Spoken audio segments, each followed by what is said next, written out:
Sai Shravanam is a passionate musician, music engineer, producer, and entrepreneur with over 14 years of experience working with premier artists worldwide, including archiving and producing classical Indian music.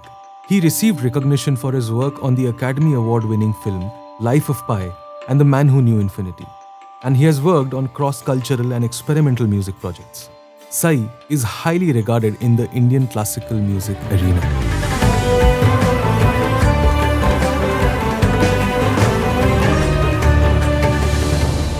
So, from national to international projects, how does your perspective and your approach to being a session musician changes from these differing sensibilities and nature of projects? How has it been? As I told you, I can only see myself being an artist of sound, being an engineer for sound, being a listener for sound. So when I play the tabla, I see myself as producing a certain sound through my hands, which is required for the track. And how can I lend myself sonically through my instrument and fingers to the song? And that is exactly what I do as an engineer myself. So I do not see a paradigm shift of myself being an artist, and then when I become an engineer, I have to take another avatar. If I have to be very honest, I do not see a difference at all. Because as I told you, I'm very lucky in a way because I've never learnt anything. I've only seeked. I have not had a guru. I have not had somebody guide me on anything. I have just been searching and searching and searching, and I think I'll keep continuing to search. But my search is for sound. You know the word nada, the word nadam we use. There is no equivalent in English. Okay. The word nada means in Sanskrit sound with life. Okay. Not just sound. That's why we say nadam. The instrument has such great nada. That is why you say that, because it's not about the tone, but the life that arises from the tone. So as an artist, I still search for that nada. And as an engineer, whatever projects come to me, whether I've been a part of it in the musical creation process or something that just comes from a film composer for me to mix. For me, it is again the life of the sound that I wanted to plunge out to the listener. Okay. Because I consider myself a catalyst between the listener and the composer when I'm an engineer. I play different avatars, but the fundamental is just the same. So I do not see a big shift in my perspectives being inside the booth or being in the mixing room. Okay. My perspective and vision is only through sound. So, okay, so let's go a bit more specific to the situation-oriented experiences. Yeah. Would love to know your story from playing for the song Tumko Pahiliya from Rockstar, which Kavita ji had sung for A.R. Rahman sir. So, we would love to know that experience. So, if today I am there in sound, it's only because of two people who have been my gods. One is Ustad Zakir Hussain and another is A.R. Rahman sir.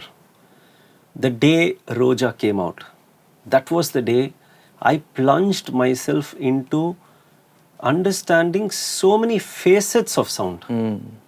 H. Sridhar sir, who was engineered.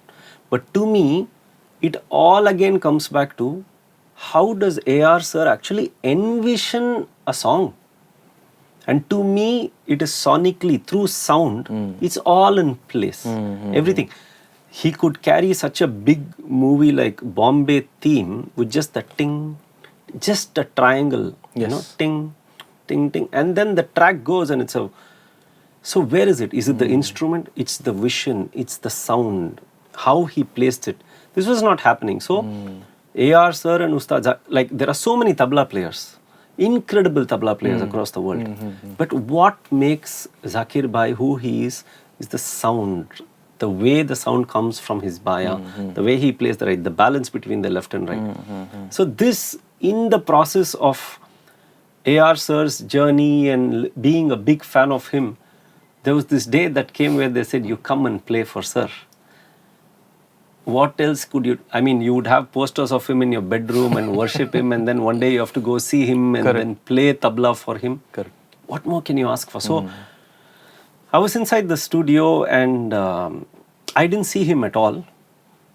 I did not have any tension because I was in awe. I was thinking I was going to see the God who created me, you know, that was the kind of feeling.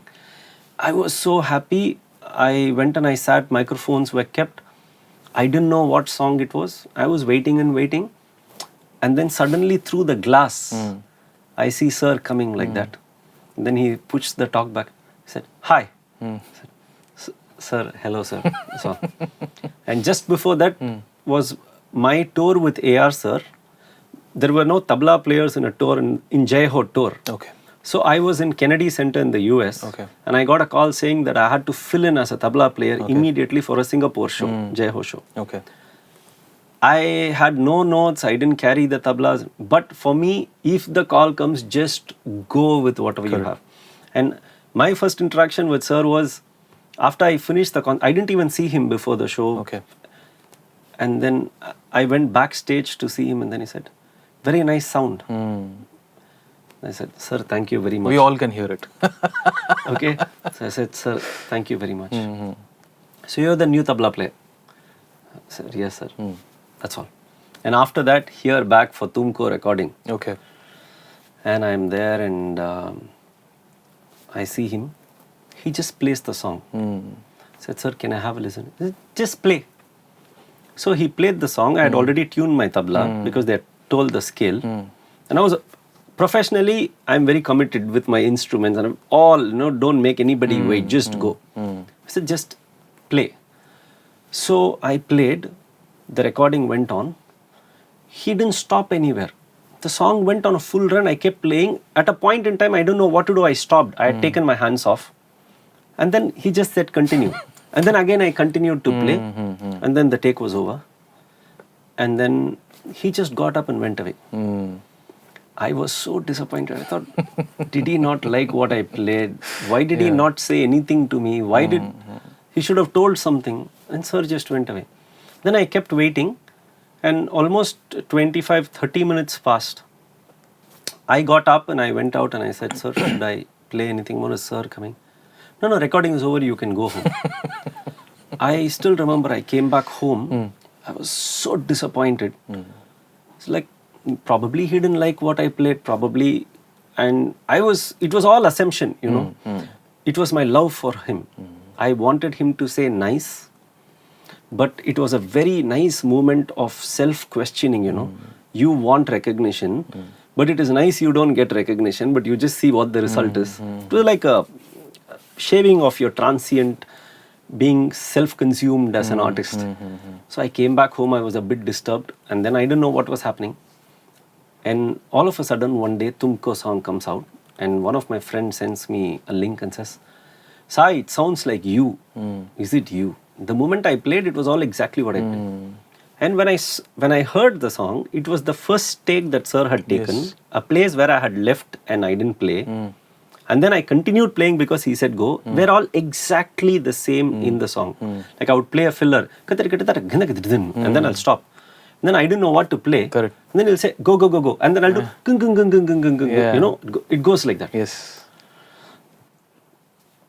Much later, from then on, I had monthly recordings. I would keep getting calls. I would go, I would record.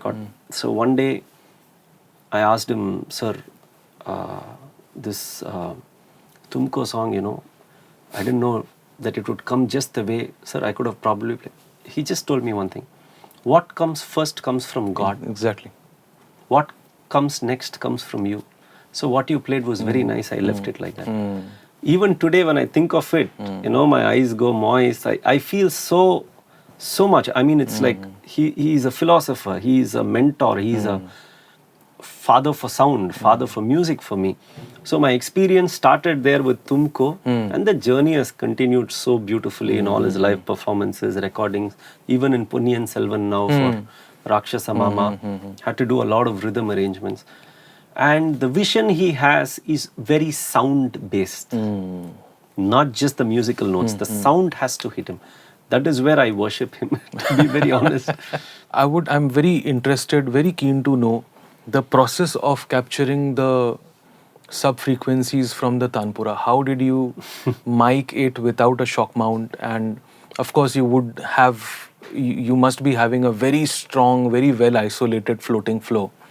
But more than that, because apart from the acoustic treatment, I'm very, very keen to know about the miking process. Like, how did you manage to capture that rumble or that sub frequency? So my floating floor in my studio was actually a disaster experiment. Okay. I thought I was doing a floating floor and I messed up because nobody guided me. And this was way back in 2005-6. So it's almost 15 years now. But if I have to be very honest, it was not technically very well designed. The floor that I had made, I thought was a floating floor implementation. We didn't have so much internet for me to Google articles. Today, anybody can do that because you have so many articles. That time, I didn't have anything. But I wanted to decouple the floor along with the walls. The main reason was me being a tabla player, my dagga will never bring a good sound when the floor is very hard. Correct. It needed some amount of cushioning on the floor for 100%. The dagga to come out very well. 100%. So just keep a dagga on a concrete floor and then play. You don't get any sub-lows. You hardly get any sub-lows. You do get, but not so much. If you're 1 meter away, you don't hear anything. But if I have a platform that is a bit resonant or probably something sponge like a sofa, I would practice my tabla on a sofa. I would keep and play. I would get very good bass. So in that concept, I designed my own floor, decoupled it, put some rock wool below. It is not actually a floating floor, but it so happened that it favored me for a lifetime, creating the best of, capturing the best of veena, tabla, mridangam, any instrument that grounds on my floor sounds incredible. So it was a blessing in disguise of my experiment of floating floor. Tanpura, as an artist, when I used to tune it, I used to hear the sublo. So I just decided, how can I capture that sound that is there in the body, which probably a listener doesn't know. So can I capture it and give it back to my artists? That is when I chose the M147, a tube microphone. It's a beautiful microphone for specific things. It's a wonderful microphone, but they are incredible on certain sources. I've always felt the sublow of it is very good. Okay. Because number one, the tube that saturates it very well and it gives a very rounded pillow low end.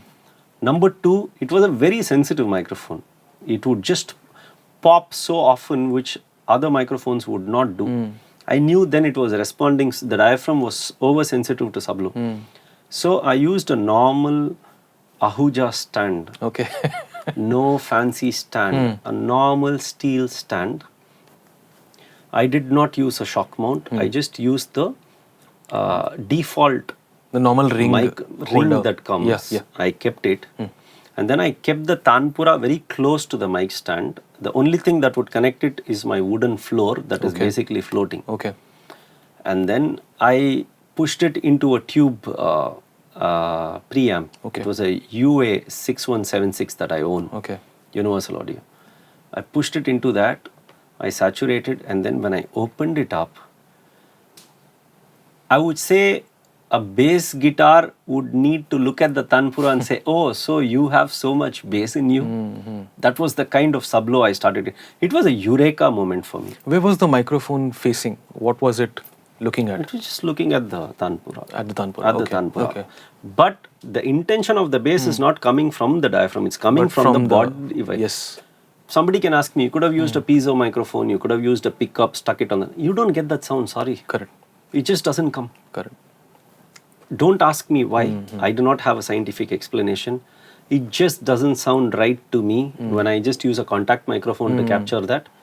But when I did this and I fused it into my source recording. So I used a KM184. Okay. The pencil condenser of the Neumann to capture the strings. Okay. If you see a tanpura, when you play a tanpura, the sound, most of the times you see people keeping the microphone near the bridge on the pot, as we call it, the belly of the instrument. But how many of you know that the sound actually also comes from the top where you have the tuning picks. Correct. Because for a string instrument, for sound to come, there are two contact points. One is the bridge and the other is near the tuning picks. And sound resonates from both the contact points. Be it sitar, be it sarod, be it veena, be it tanpura. If you want a full spectrum sound, the high frequencies and the beautiful niche silky sound comes from the tuning pick side. Very beautiful sound that comes. While the body comes from here, although you have the threads that also give the kind of a harmonic distortion that comes, that is added to a tanpura, or as we call it, the G1. That comes from the body, but still there is a high frequency that comes there. So I used a pair of the 184s. I used one microphone at the rear of my room. The room is quite reflective. Just facing the wall, just off axis. Because if I again keep it facing the tanpura, I have too much facing issues that happens because the room is a small one. Correct. It's a 14 by 12 room. Okay. So it's very small for you to keep so many microphones. So I just kept it facing the wall, 1 feet away from the wall, 2 microphones on the tanpura, one grounded to 147, and then captured it all, came into the multi-track, first opened up the fundamentals, and then added the sub-low frequencies, removed all the frequencies over 200 hertz from the 147 because it was too noisy. I'd really saturated everything. But just added the beef that's required. And then I used the 103 sound, which is from the back wall, to bring a certain kind of third dimension to the recording. I never liked the tanpura string straight from the speakers. I didn't want to also add a reverb. I just wanted a spacey sound yet direct. I hope you get what I mean. Yes, absolutely. Something like a naked ear listening. Yes. And then when I opened it up, beautiful sound has come, and it's now 15 years, and till date everybody has been asking me, can you give it to me? And I've been very possessive. I've not given any one of those because I know even if I want to re-experiment on it, I don't know if I can get the same sound. All the stars fell in place that day for me to get the sound right. Next and final topic is that because we are a part of this series called the Neumann Home Studio Academy India Edition, most of our viewers would be aspiring music producers, aspiring engineers who work from their bedroom studios. I would really appreciate if you could tell our viewers one way they could mic a tanpura in their home studio with maybe just 1 or 2 microphones, where they just have a small room to work with and no fancy preamps, nothing. But what is that one method of miking you would recommend? Sure. So you have to understand that tanpura is a plugged instrument, but the beauty of tanpura is you don't hear the pluck. Okay. So tanpura as an instrument, when you hear, is an attack. You just get a wah. Correct. But unlike a sitar, where you get a ta. Correct. So there is no attack. So there are 2 things. Number 1 is the tanpura, you have to understand, is played with the skin. Correct. And not the nail or the tip of the finger. Correct. It's played very subtly. So this gives the sound. But yet, when you play a tanpura, you have to understand, because the question is very elaborate. It has a very elaborate answer. Because a tanpura is not just a tanpura. A tanpura in C, the size is very different. Yes. From when it is tuned to E and F, the size is different. Correct. When it goes to G, the size is different. Correct. The string's tension is so different that a C, D tanpura, you don't hear the plucks. You get better, slower attacks. A G, A, you immediately hear the pluck. Correct. So it's not one method, but I would like you to tell the fundamentals and philosophy of how to record it.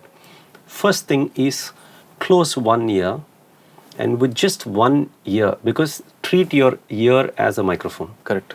Just close it. Ask them to play the tanpura. Sit politely next to the instrument and move your ear to see where a pluck is heard. Okay. And that's where you don't put the microphone. Okay. and then move down to a point where you hear the body and not the boom, because the lower you go, you start to hear too much of the pot of the instrument. There will be a sweet spot if you have only one microphone. Wherever you hear the best of the tanpura in 1 ear, with the distance. Second thing, don't move just up and down. Go a little farther away and a little closer, so that you get a direct sound. Place the microphone there, and most often it is just above the bridge, and not facing up but facing down, but not too much into the bridge. For live performances, you have to place it very close to the bridge, because there are so many other factors, but this is an isolated recording. If you have two microphones, it is very simple. Keep one ahead. So there is a golden ratio. Don't keep two microphones. Say there is a source, and then you have a microphone. Say this distance is X. The next microphone should at least be 3x farther, which means this is X, 1, 2, 3, and then the next comes. This is when you avoid as much phase cancellation as possible. Because tanpura is a very harmonic instrument. Too much comes, and with just sa and pa, you can hear re, ga, ma, dha, ni. So you hear all the sapta swaras in a tanpura. If you are sensitive and meditate on it, you can hear everything. So one microphone next to the bridge, the other microphone that goes a little over the top, above, there is a small bridge where you have a tuning peg. The amplitude of it will be very less. You will have to really gain it up. So you need a good preamp. If you don't have a good preamp, don't worry. Until you don't hear noise, just beef it up so much. Record both. Play both in stereo. Open up one side to a point where you feel the tanpura has got its life. And then pan back this one, the main bridge sound, to as much as you want, so that you get a good center image. So you will be a bit biased with the high frequency which comes from the top, either on the right or left. It is all right to leave it like that, because it's beautiful to have imbalance in anything. Or you can DT it. You could always do it. And this is how simple it can get. But what I told you also needs sensitivity of hearing. Yes, absolutely. And you can get wonderful sound. And to me, since I have started off with no studio, I have started off my recordings in bedrooms. Today you can at least call bedroom studio. Mine was just a bedroom. That's all, no studio. You can create incredible music. Your space or your limitation should not stop you from making incredible music. You can make superb music despite owning nothing. Do have a good microphone. Do have a good listening environment. It can be a headphone. It can be something like the Neumann NDH30 or a 20. It can be a 120 or a 310. Invest on fundamentals, which is one to capture, one for you to reproduce. Have just two of these good investments and you can do wonderful music. I truly believe in it. Amazing. Thank you so much for joining us, and I'm sure this has been very enriching to all of our viewers, and looking forward to having more of such talks with you in the future. Thank you so much. I'd like to thank you, Meghdeep, for being so wonderful to moderate this talk, because these topics are a culmination of technology and art. I don't see engineers as engineers. I see engineers as artists. I see microphone makers as artists. I see speaker designers and manufacturers as artists, because you deal with art. So I'd never like to bring science separate and art separate. I'd like to thank Neumann for bringing us into such a wonderful series, and I hope there is more that we can learn from you and more that we could use your products. Thank you very much. Thank you so much. Thank you so much.